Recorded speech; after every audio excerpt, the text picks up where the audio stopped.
Hi, everyone, and welcome to Education 438, teaching reading and writing in the content area. I am back in town in my space with a Day 10 and Unit Plan Stage 2 overview video for you. And I also want to congratulate you on making it to the halfway point of this course. Um, I just wanted to also say thank you. This class, as an instructor, can be really intense to do in a 4-week period. It's just a lot of content and videos and grading and whatnot. And you all have just made it an absolute joy. You are so engaged and working so hard, and I just really, really appreciate it. And I wanted to tell you that. All right, what will this video cover? So we're going to talk about Day 10 topics and objectives. And of course, the topics and objectives are entirely related to the second stage of your unit plan. We are going to talk about that in depth. So kind of like last week when I went through step by step for stage 1, I'm going to do the exact same thing for stage 2. And I hope that that was helpful for you and continues to be helpful for you. I know it's a lot of me talking on this video, but I want to make sure that all of the expectations for stage 2 are crystal clear to you. Then we'll talk about your assignment participation grade for today.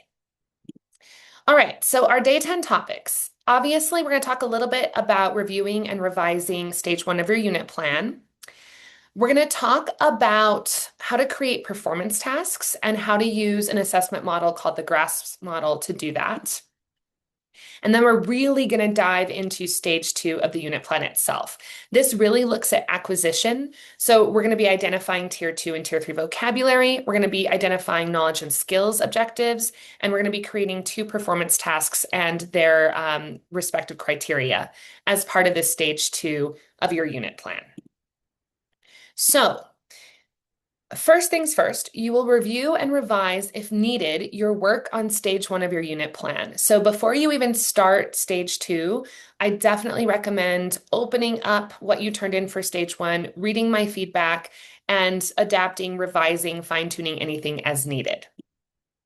You will continue to demonstrate skills in backwards planning by completing this next stage of your unit plan project. So what does this look like?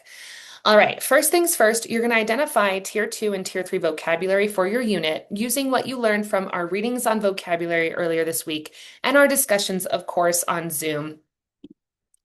You're going to identify key knowledge and skills that students will master throughout the unit. You'll create and describe 2 performance tasks that assess knowledge and skills built throughout the unit. And then you will include evaluative criteria for assessing mastery of the knowledge and skills demonstrated in these performance tasks. And I'm going to really break that down for you. I've also included a plethora of examples. All right, so what I'm going to do now is I am going to go ahead and pull up, first things first, our Day 10 overview. So the first thing that you're going to want to do when you open this module after reading our overview is you're going to want to read the page that I have included on performance tasks and the GRASP assessment model. So this is a way to prepare to really dive into stage 2 of your unit plan. And I'm obviously not going to read through all of this right now, but I am really, really stressing, do this first. Take some notes, have a really good understanding of what performance tasks are, and a really good understanding of how to use or think about the GRASP assessment model when you are preparing and sort of designing and thinking through these performance tasks. So just remember, start here, okay? All right, popping into stage 2 itself. Let's go ahead and break down these instructions and then we'll look at an example together, okay? So like stage 1, this is a 15-point assignment. You are gonna get full credit just for turning this in complete, okay? So remember that your grades at this point are not coming from what you need to revise or what isn't there, but just did you try, okay? Did you try to get this done? All right, so once again, under directions, please complete this week's reading, what I just showed you before jumping into stage 2, okay? You are gonna use the same template that you used for stage 1 with stage 1 complete and revised. So basically, you're gonna continue to add on to what you already have on that template. All right, I think we're ready to go. Let's go. All right, so stage 1, I'm drinking an energy drink right now. It's like making me very jittery. So sorry if I just like rocket speed us through this. Okay, let's jump into what I want you to do first. first things first, review stage one. I already mentioned this, but return to my feedback, make revisions, make changes. You can put it aside and really just focus on stage two.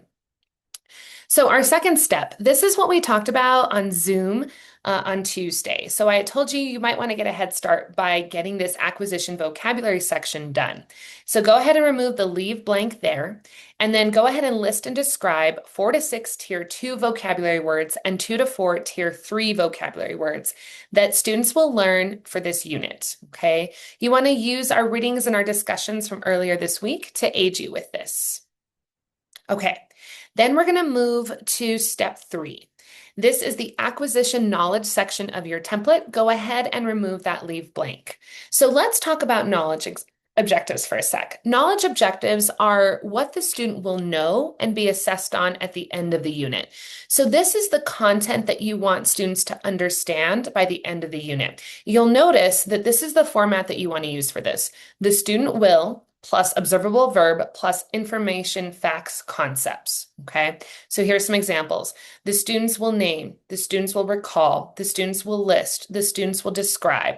So think of this as what you want your students to know at the end of the unit.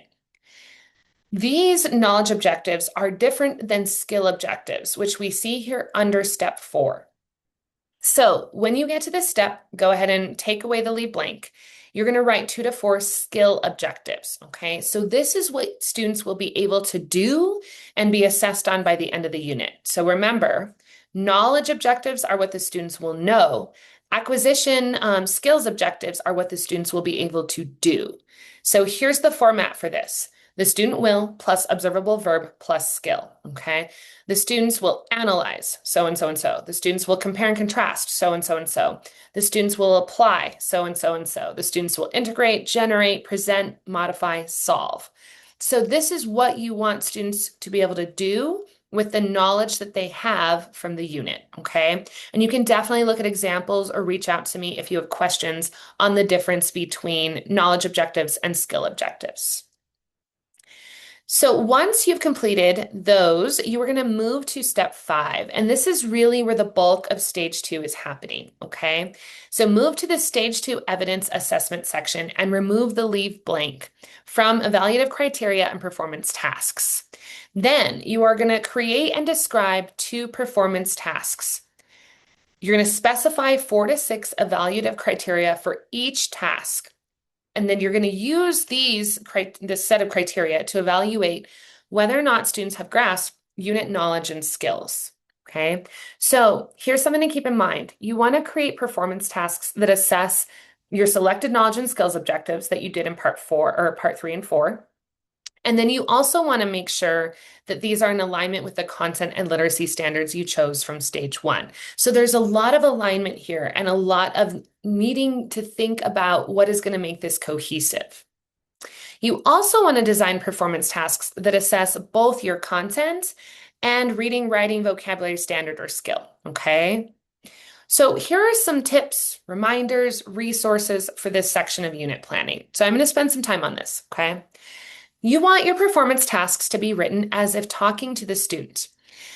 They should include a title for the task, a description of the student's role, the audience, so who will use, benefit, see the work that the student creates, a description of the goal, the task, the problem, the performance expected of the student, including any guiding tips, questions, information, the context of the task. What is the situation, the challenge? Here's some examples. You're living during the Renaissance. You're working at an airline.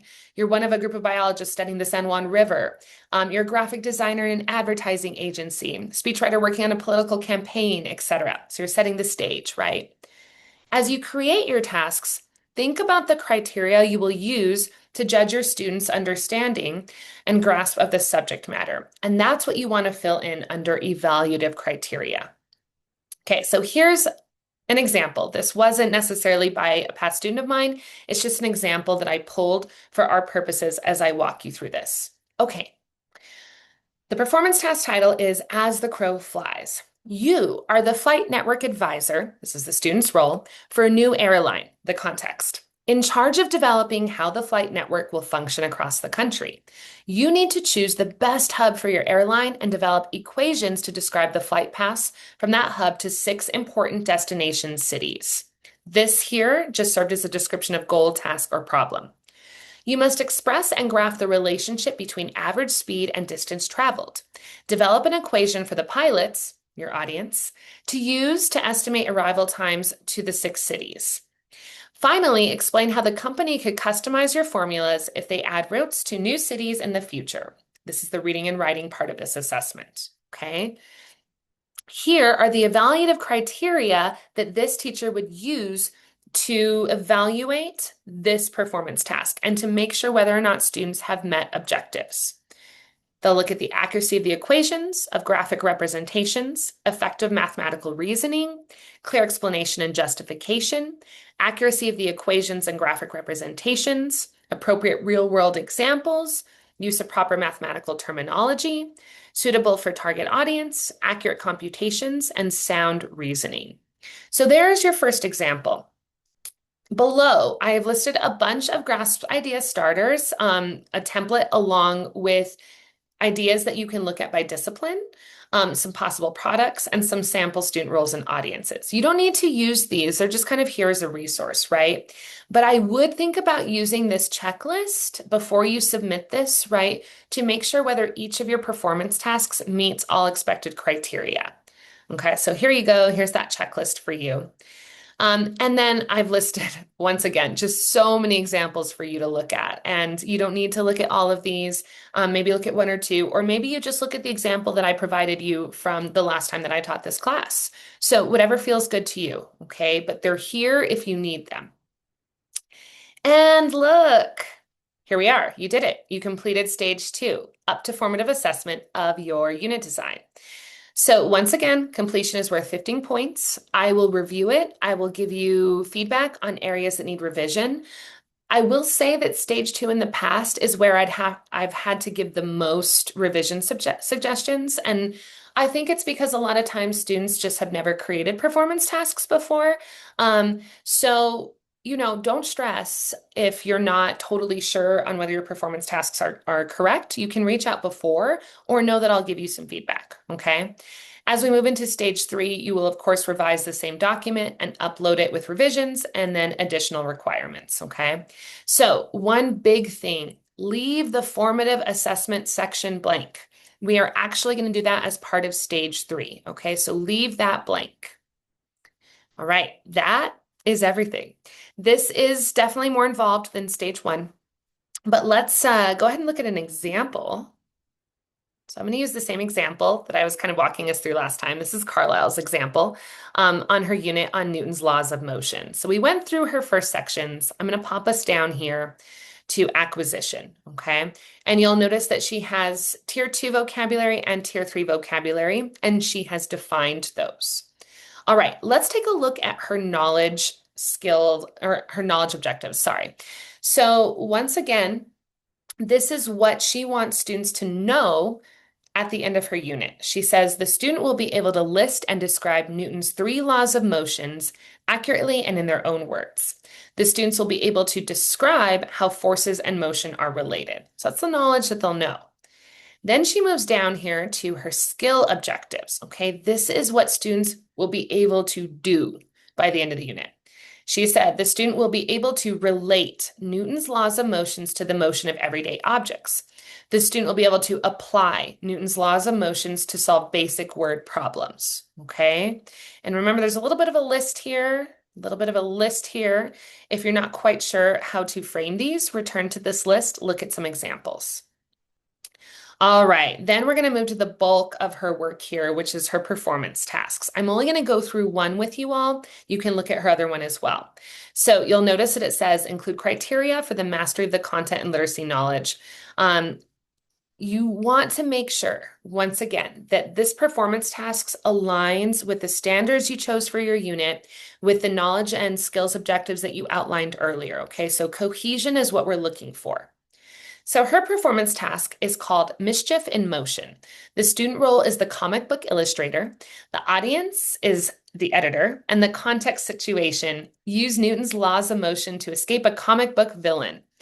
The product that they'll be creating here is a comic strip, either hand-drawn or made digitally. So she describes the goal. And of course, she puts this in student-friendly language as if she is speaking directly to them. You are a comic book illustrator tasked with drafting a comic strip for next week's newspaper. Your editor asks you to depict a cartoon character of your choice. Blah, blah, blah, blah, blah. Okay, I'll let you read that on your own. But then you notice that she comes down here and includes how she's going to evaluate this performance task. Appropriate use of examples of Newton's laws of motions and comics, accuracy of graphic representations, professional email containing all required elements, and clear explanation of how Newton's laws of motion relate to your comic strip. So even within that evaluative criteria, I can see that this performance task involves multiple literacy skills, okay? And then her second one, of course, is here, the Newton 500, if you want to look through that.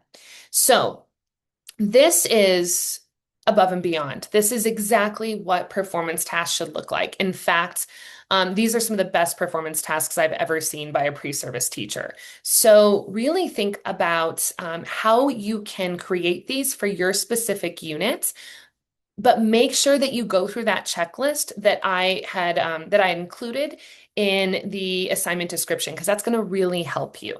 Okay. And then you notice that she has left blank the formative assessment column, or the formative assessment section. You want to leave that blank.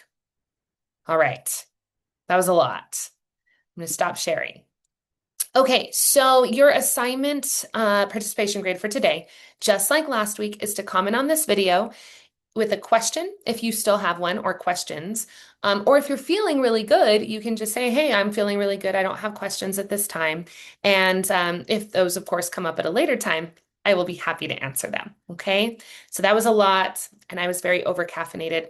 Thank you all for always listening. And I'm really excited to see how you all dive into stage 2 of your unit plans. The performance tasks are so fun. This is the stuff I love about teaching. So reach out if you have any questions. And if not, remember that stage 2 of your unit plan is due Sunday by 11:59 p.m. All right, everyone, have a wonderful Friday.